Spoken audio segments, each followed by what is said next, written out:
to see COMEX pull some tricks. It would not surprise me to see, whether it be 1, 2 days, 3 days, it would not surprise me to see a pretty big hit on gold and silver, because you don't have the Chinese there to buy in the physical markets to stop COMEX from selling the unbacked paper contracts. That's going to be a problem for them, though, because when you sell something you can't deliver on, there's a delivery. I mean, we are in the middle of a delivery month for COMEX silver. What's going to happen at the end of the month? So they smashed silver this week, and I mean that's just a guess of mine. But if they smash silver this week and then China comes back next week and we go into the first notice day on the 27th, that's going to be a big, big problem for COMEX.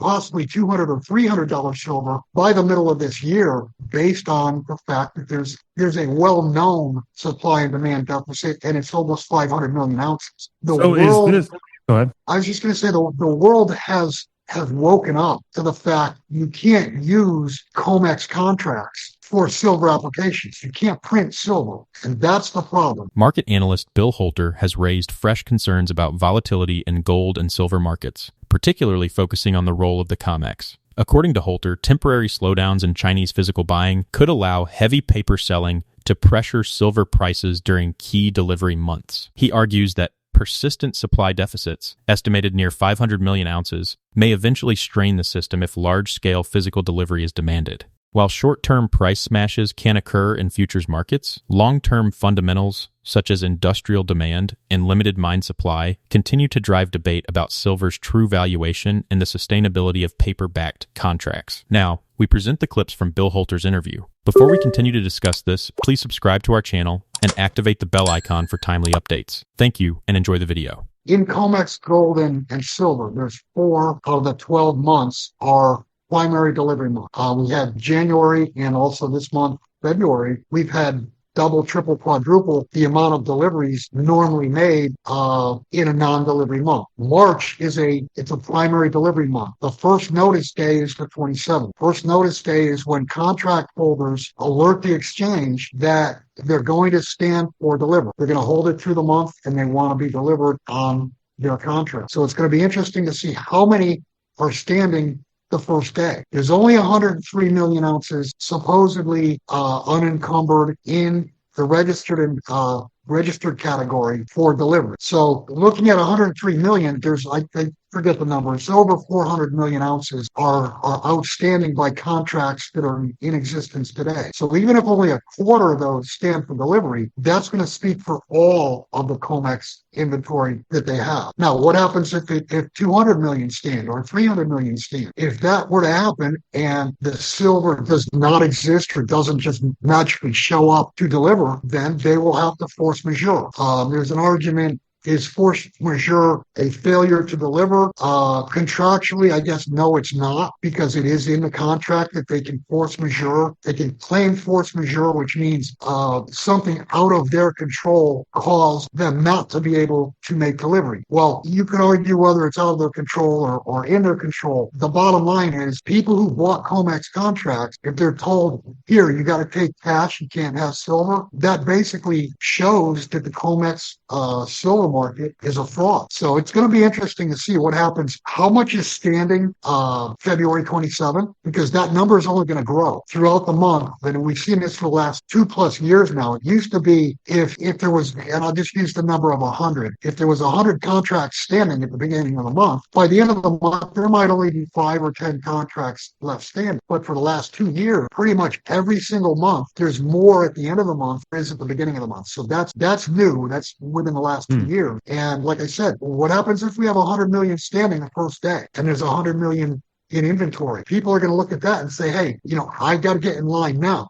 It'll be like blood in the water with a bunch of sharks. Well, yeah, you saw it was somewhat different. You saw it in the nickel market 2 or 3 years ago, where nickel doubled, quadrupled within 48 hours, based upon it turned out that the inventories had been sold multiple times. So that inventory was not enough to make delivery. And what the COMEX did was they canceled all the trade of those 2 days, which I can't believe there's not still serious lawsuits going on. I'm surprised that we don't still hear about it, but you're going to hear about other markets, silver and gold included, going forward, because it's a fractional reserve system, if you will. The thought process is, okay, if we got 100 contracts outstanding, maybe only 3 or 5 or 10 are going to stand for delivery. The problem is everybody who owns a contract has the same right. And if the belief becomes prevalent that they can't deliver, everybody's going to want delivery. Volatility from $123 has been downward to this, call it 65 to 85 range. I mean, even if we did not have a major delivery month for March, first notice date of February 27th, even if we did not have that as a potential catalyst to actually smoke the market, to see silver just go sideways for a month, 2 months, 3 months, I mean, that would not be a bad thing at all, because the overbought has already been worked off. But you'd work the overbought completely off,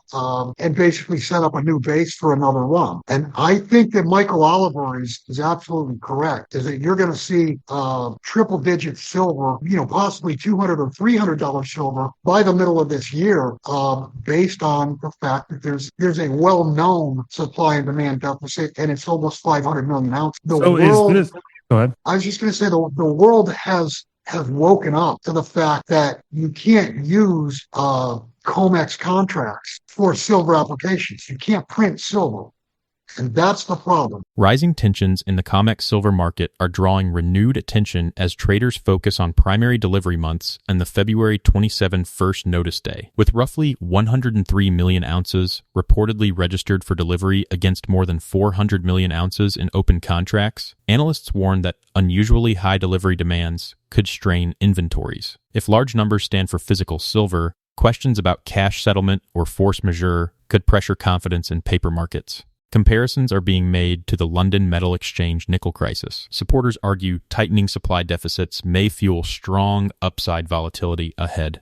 Let's get back to the interview. The big money is, you get the Chinese buying physically, you have the Indians buying physically, you have the entire world, which that's what's different today than where we were, say, 20 years ago. 20 years ago, the financial world was very U.S.-centric. And now the rest of the world has had 20 years to work, save, create capital. And now they're looking at the U.S. Treasury as an insolvent entity that they're going to have to pay back with dollars that have way less purchasing power than when the bonds were issued. So you've got foreigners now that have money, they own treasuries, and they're in the process of selling treasuries to purchase gold, to purchase silver, to purchase things that cannot bankrupt in a world that, it's an insolvent world. Here in the United States, we'll be a laggard. There's no question about it, because the dollar is, it's the fiat king, if you will. I don't think the U.S. has any interest, unless they're forced to back currency with gold, silver, or any other commodity. I think if you look at the BRICS, one of the BRICS stated missions is to create a currency that's real, a currency that's backed by something real. And they've used the number of 20 to 40%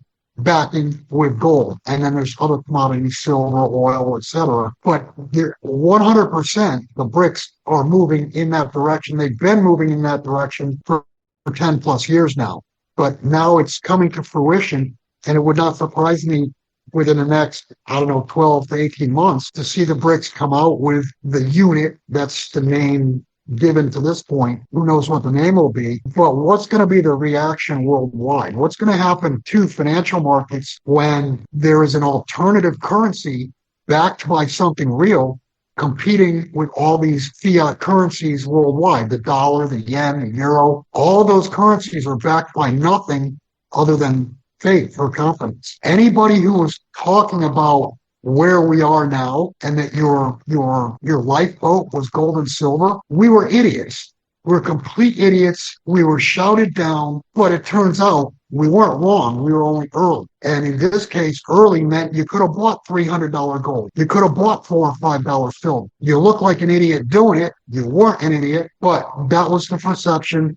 And that was that's what people thought of clear thinking, of what they thought of clear thinking years ago.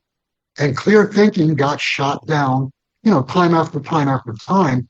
but it was early. It wasn't long. Global capital flows are shifting as major economies reassess dependence on U.S. dollar-based assets. Members of BRICS, including China and India, have steadily increased gold accumulation while exploring alternatives to traditional reserve systems. Critics argue the United States dollar remains dominant but vulnerable to long-term purchasing power erosion. Talk of a partially commodity-backed BRICS trade unit potentially linked to gold, silver, or energy resources has fueled debate about the future of fiat currencies. As global investors diversify away from sovereign debt, precious metals are increasingly viewed as strategic monetary assets rather than speculative trades. Share your thoughts on his analysis in the comment section below. If you find this video informative, please support us by turning on notifications to stay informed about our latest videos. See you in the following video. Thanks for watching.